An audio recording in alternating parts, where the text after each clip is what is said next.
Bihar board से जितने भी परीक्षार्थी मैट्रिक या इंटर की बोर्ड परीक्षा 2022 में उत्तीर्ण कर चुके हैं, तो आपका मार्कशीट को लेकर और आपके प्रोविजनल सर्टिफिकेट को लेकर कुछ महत्वपूर्ण अपडेट आया है। उस अपडेट को इस वीडियो में समझेंगे।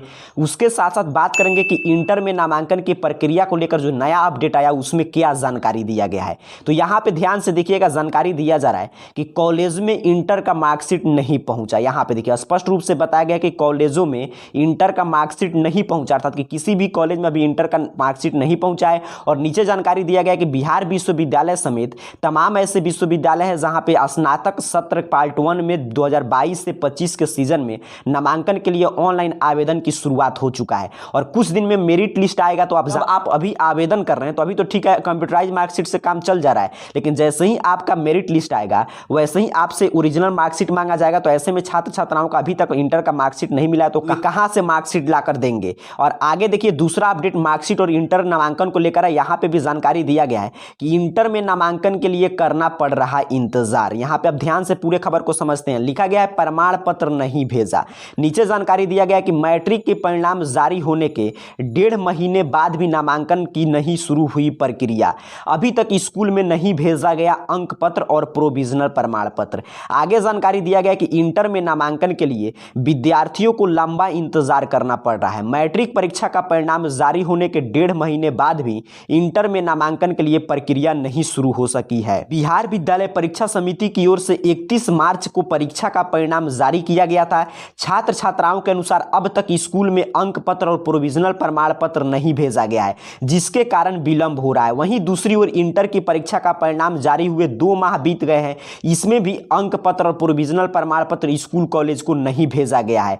आगे यहां पे देखिए जानकारी दिया गया है कि 37 दिन में जारी हुआ था मैट्रिक का परिणाम। बिहार विद्यालय परीक्षा समिति ने परीक्षा समाप्त होने के 30वें दिन इंटर एवं 37वें दिन मैट्रिक का परिणाम जारी कर दिया था।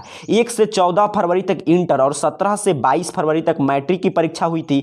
इसके बाद 16 मार्च को इंटर और 31 को मैट्रिक का परिणाम जारी किया गया था। यहां पर स्पष्ट रूप से जानकारी दिया गया इस नोटिफिकेशन में भी कि इंटर में अगर आपको नामांकन कराना है तो अभी आपको इंतजार करना पड़ सकता है। और मैट्रिक और आपकी इंटर का मार्कशीट या प्रोविजनल भी अभी स्कूल कॉलेज में नहीं भेजा गया है। और इस अपडेट में यह भी जानकारी दिया गया कि कब तक भेजा जाएगा, इसको भी लेकर अभी तक कोई अपडेट नहीं है। चलिए अब बात करते हैं कि ठीक है कि आपका प्रोविजनल और मार्कशीट तो कभी भी आएगा, स्कूल से आप प्राप्त कर सकते हैं। और बीए बीएससी बीकॉम पार्ट 1 में तो ठीक है, नामांकन के लिए आवेदन हो रहा है। तो जो छात्र छात्राएं जिस सब्जेक्ट से अपना स्नातक की पढ़ाई करना चाहते हैं उसे तो उनकी चुनाव कर चुके हैं, लेकिन मैट्रिक उत्तीर्ण छात्र क्या करें। तो इसके लिए देखिए मैं आपको एक ही बात सजेस्ट करूंगा, छात्र मैट्रिक की बोर्ड परीक्षा उत्तीर्ण कर चुके हैं तो आपको 11th की पढ़ाई शुरू कर देना चाहिए। क्योंकि पहले क्या होता था कि आप 11th अच्छा से नहीं पढ़ते थे तभी काम चल जाता था, लेकिन अभी आप देख रहे हैं कि 11th में भी एग्जाम हो रहा है। तो इसके लिए आपको 11th का भी सिलेबस पूरे गंभीरता से पढ़ना पड़ेगा। अभी से आप कंप्लीट कर लेंगे तभी आपके पास 12 की तैयारी करने के लिए पर्याप्त समय मिलेगा।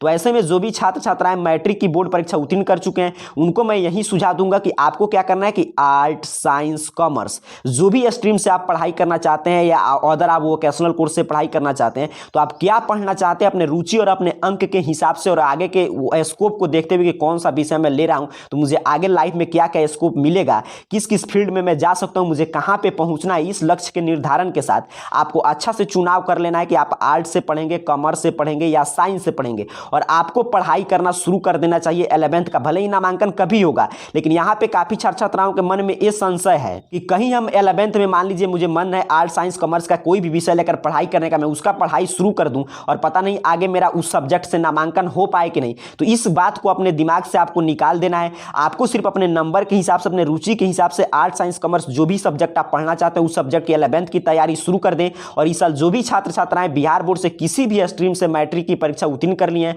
उनका OFS के थ्रू क्लास 11th में नामांकन आराम से हो जाएगा, क्योंकि इस साल सीट काफी ज्यादा है। तो आपको इस डर से पढ़ाई नहीं शुरू करना है कि पता नहीं मैं पढ़ाई शुरू कर दिया आगे हो सकता है मुझे वो सब्जेक्ट नहीं मिले। ऐसी घटना नहीं घटेगा। इस साल सीट काफी ज्यादा है, 22 लाख से अधिक सीट में नामांकन होने जा रहा है। तो आपको निश्चिंत होकर पढ़ाई अपना शुरू कर देना है। तो अभी के इस पूरे वीडियो का मैं आपको सारांश बता दूं तो जितने भी छात्र मैट्रिक या इंटर की बोर्ड परीक्षा उत्तीर्ण किए हैं तो आपका देखिए मार्कशीट और प्रोविजनल आने में अभी समय है। बिहार विद्यालय परीक्षा समिति भले ही सबसे पहले रिजल्ट जारी करके इतिहास रचता है, उससे सिर्फ बिहार बोर्ड को बेनिफिट होता है। छात्रों को हमेशा यही नुकसान होता है कि पहले रिजल्ट आता है, छात्र सोचते हैं चलिए हमारा सभी चीज़ पहले हो जाएगा, लेकिन सभी बोर्ड के रिजल्ट के साथ ही आपका भी प्रक्रिया होता है। जैसे देखिए क्लास 11th में नामांकन के लिए इसीलिए इंतजार हो रहा है, बिहार बोर्ड इसीलिए लेट कर रहा है कि CBSE, ICSE, other state board का भी रिजल्ट अब देखिए जारी हो रहा है, धीरे धीरे सभी बोर्ड का रिजल्ट आ जाए, तब अब इसी माह के अंत से नामांकन की शुरुआत होगा और सभी बोर्ड के छात्र छात्राओं का एक साथ मेरिट लिस्ट आएगा। इसका मतलब क्या है कि ये भले ही आपका रिजल्ट पहले आया, लेकिन 11th में नामांकन सभी बोर्ड के छात्र छात्राओं के साथ ही आपका होगा।